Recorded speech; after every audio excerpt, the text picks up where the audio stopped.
Hello, listener. Welcome. Don't forget to subscribe to our channel. They say the sharpest betrayals come from the ones closest to your heart. I used to scoff at that idea, chalking it up to poetic exaggeration from people nursing heartbreak. But that was before reality gave me a lesson I didn't ask for. My name is Ethan Cole. I'm 36. By all accounts, my life looked enviable. An established career in architecture, a house straight out of a design catalog, and a wife so stunning that people turned their heads when we walked into a room. Julia, my Julia, or so I believed. Life is a way of showing you just how wrong you can be. It all began with a letter, not a digital message or a fleeting text, but a handwritten letter, the kind that belongs in another era. I found it one evening when Julia had gone out with friends. It had slipped from her purse, nestled between her lipstick and wallet. I could have left it alone. After all, there's peace in ignorance, right? But that night, my hands weren't mine. They moved on their own, as if some deeper instinct had taken control. I unfolded the letter. What I read felt like a punch to the chest. It was filled with longing, affectionate words dripping with intimacy, promises of hidden escapes and whispered tomorrows. And at the bottom, his name. James, a stranger to me, but clearly not to her. This man knew things about Julia that I didn't. I sat there in silence, hollowed out. Betrayal doesn't come in clean lines. It splinters. It rips into you with uneven edges, leaving wounds that don't make sense even as they bleed. But something in me didn't collapse.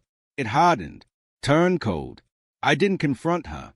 No, when she walked through the door that night, rambling about wine, laughter, and how drained she felt, I just smiled. I kissed her forehead. I slid the letter right back into her purse like I'd never touched it. That was when I began planning. Step 1. Patience. Julia thought she was clever, sneaking late-night texts and sudden out-of-town work trips. I let her believe it. I even encouraged it. I became the picture-perfect husband.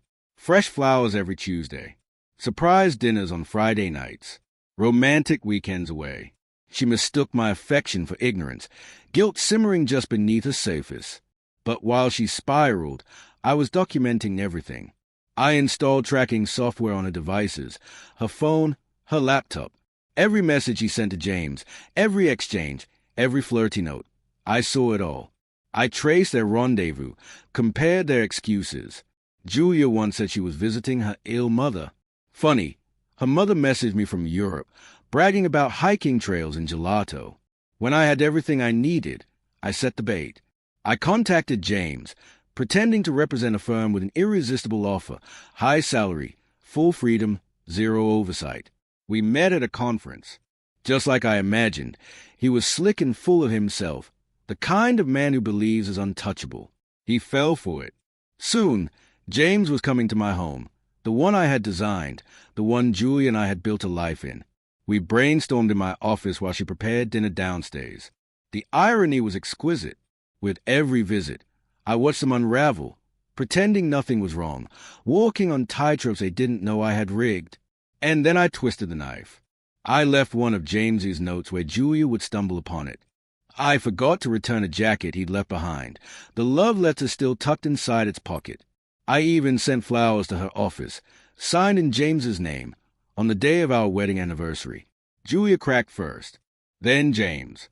I saw it in their eyes, the panic, the doubt, the unraveling lies.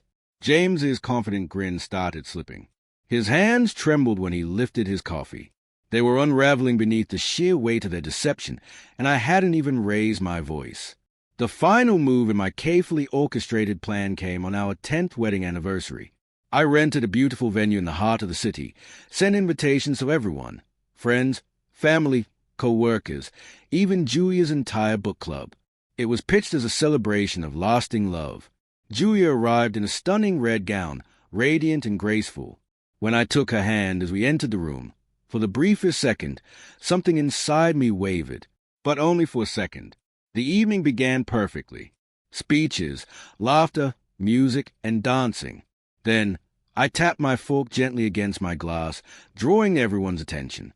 "I have something special to share," I said with a warm smile. The lights dimmed.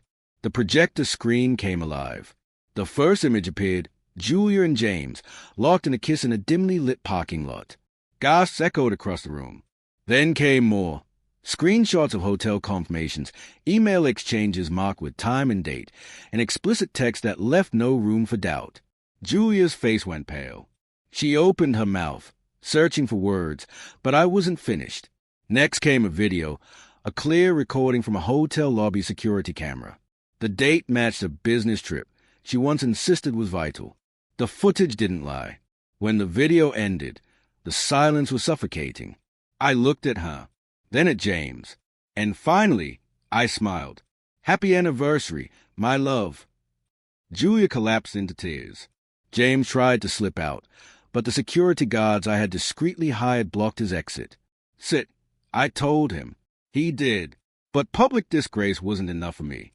That was merely the opening act of a much more intimate downfall. James lost a job offer I had extended him, terminated on grounds of ethical misconduct.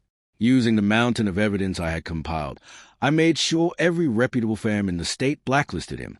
Julia, I drained our shared accounts, not illegally, of course. She'd once joked about the prenup I had her sign. Now, she regretted laughing. She was left with nothing. No claim to the house. No rights to the cars. The beach house she loved so much? Gone. I even submitted an anonymous tip to the local newspaper about a young rising star caught in a scandalous affair. The article spread like wildfire. Julia became a walking scandal. Her friends abandoned her. Her employer conveniently restructured, phasing her out. As for James, yes, he was married. His wife filed for divorce. Took half of everything. I watched it all happen like a spectator at a well-rehearsed play. I thought I'd be satisfied, but it didn't end there. Months passed. Then, one evening, Julia appeared on my doorstep. She was gaunt, worn down, and hollow. Ethan, she sobbed, please, I have nothing left. I'm sorry.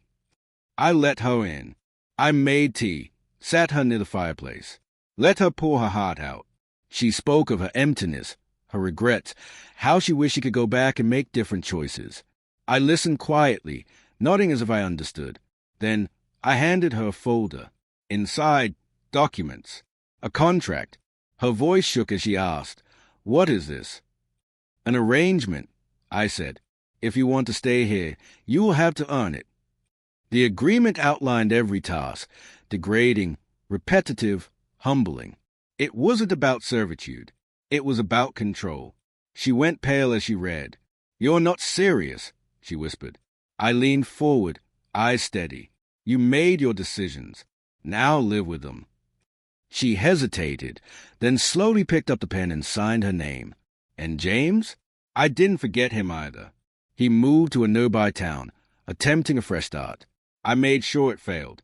Quietly, I bought out the company that hired him, downsized his position into nothing. Every job application he submitted was met with the same line, "We've chosen another direction." Eventually, he filed for bankruptcy. His wife remarried. His children changed their last names. He once sent me a letter, a pathetic, rambling apology. I never wrote back. Now, sometimes I sit by the fire while Julia scrubs the floor, prepares dinner. She carries her shame with every movement. I know she clings to the hope that maybe, someday, I'll forgive her. I won't. That's the true endgame. Not the public spectacle. Not the ruined careers. Not the drained accounts. The real punishment is waking up every day knowing she destroyed the only man who truly loved her.